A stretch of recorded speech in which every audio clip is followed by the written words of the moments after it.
మన బాడీ వైజ్గా హెల్తీ ఉన్నామా లేదా అని బాడీ టెస్ట్లు చేయించుకుంటే తెలిసిపోతుంది మనకి. ఎంత రేంజ్లో ఉంది, ఇప్పుడు ఎంత తగ్గాలి లేకపోతే ఎంత పెరగాలి అనేది తెలుస్తుంది. అదే హెల్తీ మైండ్ ఉందా లేదా అనేది ఎలా తెలుస్తుంది? అసలు హెల్తీ మైండ్ మనం ఎలా డెవలప్ చేసుకోవాలి? చాలా సార్లు మీరు అన్నట్టు మనము మన షుగర్ లెవెల్స్ కానివ్వండి, హిమోగ్లోబిన్ లెవెల్స్ కానివ్వండి, కొలెస్ట్రాల్ లెవెల్స్ కానివ్వండి రక్త పరీక్షల ద్వారా తెలుసుకోవచ్చు. కానీ మానసిక ఆరోగ్యానికి వచ్చినప్పుడు ఈ రకమైన రక్త పరీక్షలు ఏవి లేకపోవడము అనేది ఒక క్వశ్చన్ మార్క్ని తయారు చేస్తుంది. వాస్తవంగా మానసిక ఆరోగ్యం గురించి మనం మాట్లాడినప్పుడు ఒకటి మన థాట్స్ లేదా మన ఎమోషన్స్ లేదా మన బిహేవియర్స్, ఈ 3 కోణాలలో మనం మానసిక ఆరోగ్యాన్ని చూస్తాము. Most of the times self reporting scales అనేవి ఇంటర్నెట్లో కూడా అవైలబుల్ ఉంటాయి. ఈ స్కేల్స్ ఏంటంటే చాలా మంది దుఃఖంలో ఉన్నప్పుడు కానీ, బాగా ఆందోళనలో ఉన్నప్పుడు కానివ్వండి, నాకు యాంగ్జైటీ ఉందా, నాకు డిప్రెషన్ ఉందా అని తెలుసుకోవడానికి వాళ్ళు వెళ్ళి క్వశ్చన్ ఆన్సర్స్ అనేవి ఉంటాయి. మనం ఇచ్చే జవాబు బట్టి ఒక స్కోర్ రావడము, ఆ స్కోర్ బట్టి మనకు వ్యాధి ఉందా లేదా మనము ఒక రిస్క్ జోన్లో ఉన్నామా అనేది ఆ స్కోర్స్ ద్వారా చాలామంది తెలుసుకుంటూ ఉంటారు. కానీ I think the best way of seeing mental health లేదా మోర్ యాక్యురేట్గా మనం మన మానసిక ఆరోగ్యాన్ని తెలుసుకోవాలి అని అనుకున్నప్పుడు ఒక సైకాట్రిస్ట్ కానివ్వండి, ఒక సైకాలజిస్ట్ కానివ్వండి, వీళ్ళ హెల్ప్ తీసుకోవడం అవసరము.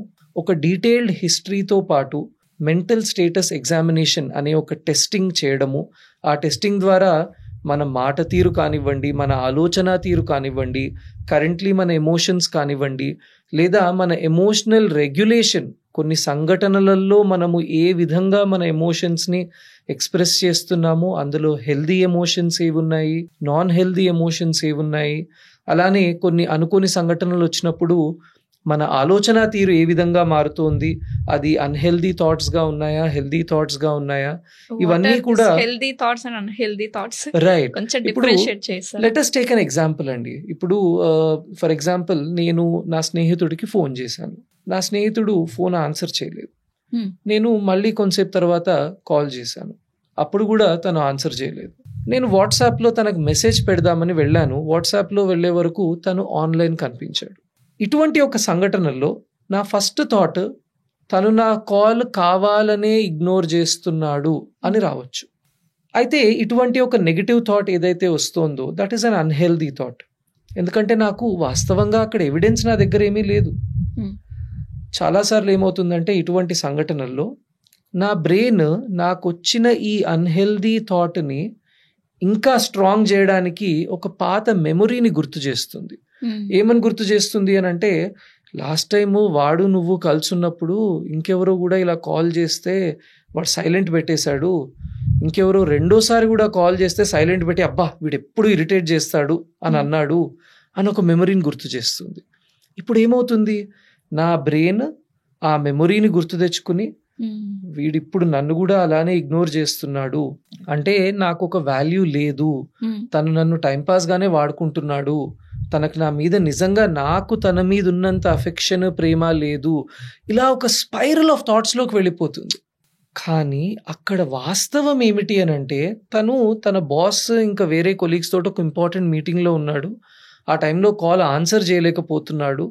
మేబీ తను కూడా అప్పుడు వాట్సాప్లో ఒక ఆన్లైన్ వచ్చింది నాకు మెసేజ్ చేయడానికేనేమో, just to tell me that I'm in meeting. Yeah. So నాకు తెలియకుండానే నా మెదడు ఎన్నోసార్లు ఒక స్పైరల్ ఆఫ్ థాట్స్ని క్రియేట్ చేయవచ్చు, and most of them can be negative. ఈ రకంగా మనకు ఎన్నోసార్లు ఎన్నో సంఘటనలలో మన బ్రెయిన్ చెప్పే వాయిస్ని మనం నమ్ముతాము, కానీ దానికి ఎవిడెన్స్ అనేది ఉండదు. కరెక్ట్. ఈ రకంగా ఎవిడెన్స్ని వెతుక్కుని మన థాట్స్ని కూడా మనము పాజిటివ్గా మార్చుకోగలగడము అనేది is what we do in the treatments. Coming back to how to diagnose, how to understand అంటే there are some international rating scales అండి. సో ఈ రేటింగ్ స్కేల్స్లో ఏంటి అని అంటే, ఇప్పుడు ఉదాహరణకు నిద్ర అనుకోండి, నిద్ర రావడం లేదు can be a small statement, కానీ నిద్ర పడుకున్న వెంటనే రావడం లేదా పడుకున్న వెంటనే వస్తోంది కానీ మధ్య మధ్యలో మెలకు వస్తుందా, లేదా పడుకుంటే నిద్ర వస్తోంది మంచిగా నిద్రపోగలుగుతున్నాను కానీ పీడకలలు వచ్చే వరకు నేను క్వాలిటీ నిద్ర లేకపోవడమా, ఈ విధంగా డీటెయిల్డ్గా ప్రతి సిమ్టమ్ని కూడా అనలైజ్ చేసి దాన్ని బట్టి ఈ స్లీప్ ప్రాబ్లం ఇంత తీవ్రంగా ఉంది, ఈ స్లీప్ ప్రాబ్లం ఒక డయాగ్నోసిస్ కి ఫిట్ అయ్యే విధంగా ఉంది. ఎందుకంటే ప్రతి దుఃఖము డిప్రెషన్ అవ్వక్కర్లేదు, ప్రతి భయము యాంగ్జైటీ అవ్వక్కర్లేదు. అయితే అది డిసార్డర్ లెవెల్లో ఉందా లేదా it is only a small ఫేజా, ఇవన్నీ కూడా ఒక సైకలాజికల్ అసెస్మెంట్లో కానివ్వండి, ఒక సైకాట్రిక్ అసెస్మెంట్లో కానివ్వండి తెలుసుకోవచ్చు. చాలాసార్లు అందరూ అనుకునేది ఏమిటి అని అంటే నేను బాగానే ఉన్నాను అని. కరెక్ట్, ప్రాబ్లం అక్కడే వస్తుంది, నాకేమైంది అని. ఒక సైకియాట్రిస్ట్ దగ్గరికి వెళ్తున్నాం అంటే మనకేదో అయిపోయింది అనే థాట్ లో ఉంటారు చాలా మంది, నాకు అవసరం లేదా అంటారు. కరెక్ట్, మీరు అన్నట్టు ఒకటి నాకు అవసరం ఏముంది అని, రెండోది నేను ప్రస్తుతము ఏ డిఫికల్టీ కూడా ఫేస్ అవ్వడం లేదు కదా అని కూడా ఒక ఆలోచన ఉంటుంది. అయితే జస్ట్ లైక్ ఫిజికల్ హెల్త్ ఇష్యూస్లో ఎన్నోసార్లు మనం ఒకసారి వెళ్ళి రక్త పరీక్ష చేయించుకున్న తర్వాత మనకు తెలుస్తుంది, అరే నాకు హై కొలెస్ట్రాల్ వచ్చింది, నాది రక్తం తక్కువ వచ్చింది, లేదా షుగర్స్ ఇప్పుడిప్పుడే ప్రీ డయాబెటిక్ స్టేజ్లో ఉన్నాను. ఇవన్నీ ఏ విధంగా అయితే యాక్సిడెంటల్గా మనం తెలుసుకుంటామో, అది తెలుసుకున్నాము అని అంటే దానికి కారణం మనం వెళ్ళి టెస్ట్ చేయించుకున్నాము. అదే విధంగా ఎన్నోసార్లు మనం ఒక సైకాట్రిస్ట్ని కానీ సైకాలజిస్ట్ని కానీ కలిసినప్పుడు మన మానసిక ఆరోగ్యం గురించి ఎన్నో కొత్త విషయాలు తెలుసుకుంటాము. ఒక పర్సనాలిటీ అసెస్మెంట్ చేసుకున్నప్పుడు మనము ఉన్న చోట నుండి ఇంకా ఎందుకు ప్రోగ్రెస్ అవ్వలేకపోతున్నాము అనే విషయాలు, మన స్వభావము, మన తత్వము, మన పర్సనాలిటీలో ఎన్నో ఉంటాయి. ఆ విధంగా ఒక సైకాట్రిస్ట్ సైకాలజిస్ట్ చాలా విషయాలు మన మానసిక ఆరోగ్యం గురించి మనకు చెప్పగలరండి. అమ్మయ్య, పిల్లల ఎగ్జామ్స్ అయితే అయిపోయాయి, పొద్దున్నే లేవాల్సిన పని లేదు ఇంకా. కానీ సమ్మర్ హాలిడేస్ స్టార్ట్ అయ్యాయి, మీకు తెలుసు కదా, పిల్లలు ఫుల్ టైం ఇంట్లోనే ఉంటే పేరెంట్స్ కి ఎంత టార్చరో. 12 అయినా నిద్రలేవారు, ఇంట్లో వండిది తినకుండా ఏవేవో జంక్ ఫుడ్స్ అడుగుతుంటారు, ప్రతి చిన్నదానికి అరుస్తారు, కొట్టుకుంటారు, ఏడుస్తారు. పేరెంట్స్ చెప్పిన మాట అయితే ఇంకా అస్సలు వినరు.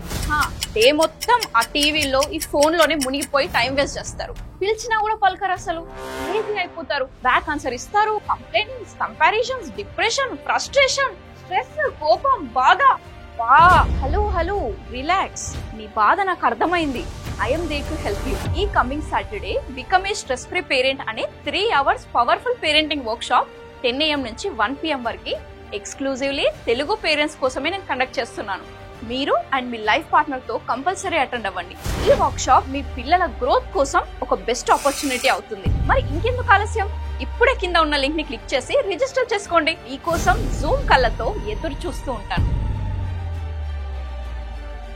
మీ ఇందాక అన్నట్టు గుడ్ థాట్స్, బ్యాడ్ థాట్స్ అని, ఇవి చాలా వరకు హస్బెండ్ అండ్ వైఫ్ మధ్యలో, లేకపోతే ఏదైనా రిలేషన్లో ఉన్నప్పుడు, ఫ్రెండ్స్ మధ్యలో కూడా ఇలాంటివి చూస్తూ ఉంటాం.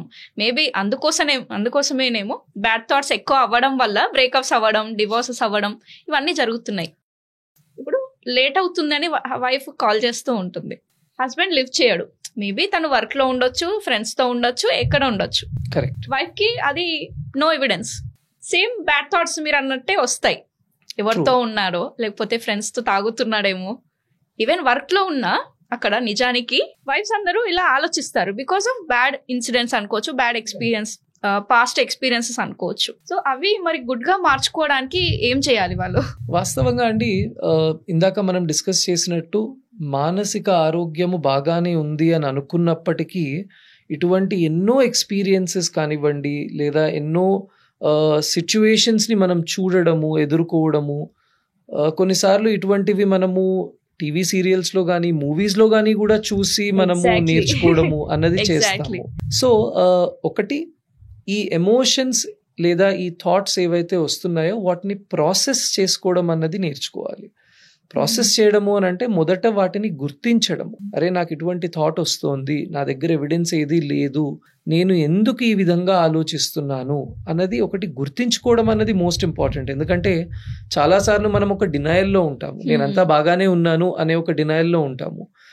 ఒకటి గుర్తించడము, రెండోది ఇలా రావడానికి కారణం ఏమిటి అన్నది ప్రశ్నించడము. ఒకవేళ మనలో కానీ లేదా మన పార్ట్నర్లో కానీ మనకు నచ్చని విషయాలు ఏవైనా కారణాలుగా వస్తే వాటిని మనం అక్నాలెడ్జ్ చేసి డిస్కస్ చేయడం అన్నది కూడా అవసరము. ఉదాహరణకు నా పార్ట్నర్ నేను కాల్ చేసినప్పుడల్లా కాల్ ఎత్తడం లేదు, దానివల్ల నాకు ఒక తెలియని ఆందోళన వస్తుంది. ఎందుకంటే నా పార్ట్నర్ 2-వీలరో 4-వీలర్లో బయటకు వెళ్తారు, ఎన్నో కిలోమీటర్స్ డైలీ ట్రావెల్ చేస్తారు, ఆ రోడ్ల మీద ఎన్నో యాక్సిడెంట్స్ జరుగుతున్నాయని వింటూ ఉంటాను. ఇప్పుడు తను కాల్ ఎత్తకపోయే వరకు నాలో ఒక స్పైరల్ ఆఫ్ ఎమోషన్స్ వచ్చేస్తాయి, భయము, ఆందోళన, కోపము. ఇంకా ఆ కోపం నేను తెలియకుండా ఇంట్లో పిల్లల మీదనో లేదా కుక్క పిల్ల మీదనో పనివాళ్ల మీదనో ఇంకెవరి మీదనో చూపించడం అన్నది జరుగుతుంది. సో కమ్యూనికేషన్ ద్వారా ఒకటి టెలింగ్ మై పార్ట్నర్ దట్ నాకు ఈ విధంగా జరుగుతోంది, partner also trying to understand తను ఈ విధంగా జరుగుతోంది కనుక నా నుండి ఎటువంటి సపోర్ట్ అన్నది ఈ ఆస్పెక్ట్లో మనం ఇవ్వగలము. అట్ ద సేమ్ టైం ఒకవేళ ఈ థాట్స్ ఎమోషన్స్ అబ్నార్మల్గా లేదా అన్హెల్దీగా ఉన్నాయి, డే టు డే యాక్టివిటీస్ని డిస్టర్బ్ చేసే విధంగా ఉన్నాయి అని అంటే ఒక ప్రొఫెషనల్ హెల్ప్ తీసుకోవడం అన్నది కూడా ఖచ్చితంగా అవసరము. So most important thing identifying the thoughts. అరే నాలో జరుగుతున్నది నార్మల్ కాదు, ఈ విధంగా జరగడం వల్ల నాలో ఏదో ఒక బ్యాడ్ ఎఫెక్ట్ జరుగుతోంది, నా day to day activities disturb అవుతున్నాయి, నా పీస్ ఆఫ్ మైండ్ డిస్టర్బ్ అవుతుంది, సో దీన్ని మనం కరెక్ట్ చేసుకుందాము అనే ఒక యాటిట్యూడ్ని మనం డెవలప్ చేసుకోవడము is the most important thing అండి. కరెక్ట్. ఇప్పుడు అదే ప్యాటర్న్ ని కంటిన్యూ చేసి వైఫ్ లేకపోతే హస్బెండ్ వచ్చిన తర్వాత ఫైట్ చేస్తారు, ఆ నైట్ అంతా డిస్టర్బ్, వాళ్ళు డిస్టర్బ్, మన డిస్టర్బ్, మళ్ళీ నెక్స్ట్ డే కొందరు మర్చిపోతారు, నెక్స్ట్ డే కూడా ఇది క్యారీ చేస్తూ ఉంటారు ఈ ప్రాబ్లమ్ని. సో ఇలా సెట్ ఆఫ్ పాస్ట్ ఇన్సిడెంట్స్ వల్ల వాళ్ళ రిలేషన్ అనేది బ్రేక్ అవుతుంది. అన్ని నెగిటివ్ కనిపించేసరికి ఈ పర్సనే నెగిటివ్ పర్సన్, రైట్, ఆయనకి నాకు తనకి సెట్ అవ్వట్లేదు అనే డిసిషన్ ని తీసుకుంటారు చాలా మంది. సో ఇక్కడ స్టార్ట్ అవ్వాల్సింది మనతోని, మన సెల్ఫ్ అనాలిసిస్ చేసుకొని ఫస్ట్ మనం బాగున్నామా లేదా తెలిస్తేనే ఎదుటి పర్సన్ కరెక్ట్ ఉన్నాడా లేదా మనకు అర్థమవుతుంది అనేది మీరు అంటారు. సో ఈ సెల్ఫ్ అనలైజేషన్ ఏదైతే ఉందో మనం మీరు ఇందాక అన్నారు సెల్ఫ్ అసెస్మెంట్ అనేది, సో అది కొన్ని వెబ్సైట్స్ కానీ ఏదైనా మంచి సోర్స్ ఏముంది? ఇప్పుడు వాస్తవంగా అండి మనం ఆన్లైన్ గమనించేవన్నీ కూడా సెల్ఫ్ రేటింగ్ స్కేల్స్. ఈ సెల్ఫ్ రేటింగ్ స్కేల్లో ఏంటంటే నాకు నేనే జవాబులను ఇవ్వడము, they are not very accurate అండి. మేబీ టు స్టార్ట్ విత్ అవి మనకు దే కెన్ హెల్ప్. మామూలుగా కూడా గూగుల్లోకి వెళ్ళి డిప్రెషన్ రేటింగ్ స్కేల్స్ అని లేదా యాంగ్జైటీ రేటింగ్ స్కేల్స్ అని టైప్ చేసినప్పుడు వస్తాయి. కానీ వేటికైతే ఎక్కువ విలువ ఉందో, ఎక్కువ అక్యురసీ ఉందో, స్టాటిస్టికల్ గా వాటి యొక్క రిజల్ట్స్ ప్రపంచవ్యాప్తంగా కూడా యాక్సెప్టబుల్ అని ఉన్నాయో వాటిని యూజువలీ ఒక సైకాలజిస్ట్ అన్నది అప్లై చేస్తారు. సో ఒక అసెస్మెంట్ కి మనం వెళ్ళినప్పుడు ఈ రకమైన స్కేల్స్, ఎందుకంటే ఇందులో ఏముంటుంది అని అంటే ఉదాహరణకు ఒక ప్రశ్న, మీ మనస్సు ఎలా ఉంది అని అడిగే ప్రశ్నని నేను అడిగినప్పుడు వారిచ్చే జవాబులో వారి ముఖములో ఉండే ఎక్స్ప్రెషన్స్ ని కూడా we will take it as consideration. So దాన్ని మనము ఫేషియల్ ఎఫెక్ట్ అంటాము. అంటే ఒక బాధకరమైన విషయం చెప్తున్నప్పుడు వారి ముఖంలో వస్తున్న ఆ బాధ కానివ్వండి, ఒక సంతోషకరమైన విషయం చెప్తున్నప్పుడు వారి ఫేషియల్ ఎక్స్ప్రెషన్స్ ఏ విధంగా మారుతున్నాయి, వారి చాయిస్ ఆఫ్ వర్డ్స్ ఆ టైంలో ఏ విధంగా ఉన్నాయి, ఇవన్నీ కూడా play an important role. So ఇది ఒక outside person who is skilled, who has the subject knowledge will be able to do better. So అందుకు నేను అందరికీ కూడా సజెస్ట్ చేసేది ఏమిటి అని అంటే ఈ సెల్ఫ్ రేటింగ్ స్కేల్స్ యూజ్ చేయొచ్చు, కానీ ఒక ప్రొఫెషనల్ దగ్గరికి వెళ్ళి మనం ఒక రేటింగ్ స్కేల్ అనేది యూజ్ చేసినప్పుడు మనకు వచ్చే రిజల్ట్స్ యాక్యురేట్గా ఉంటాయండి.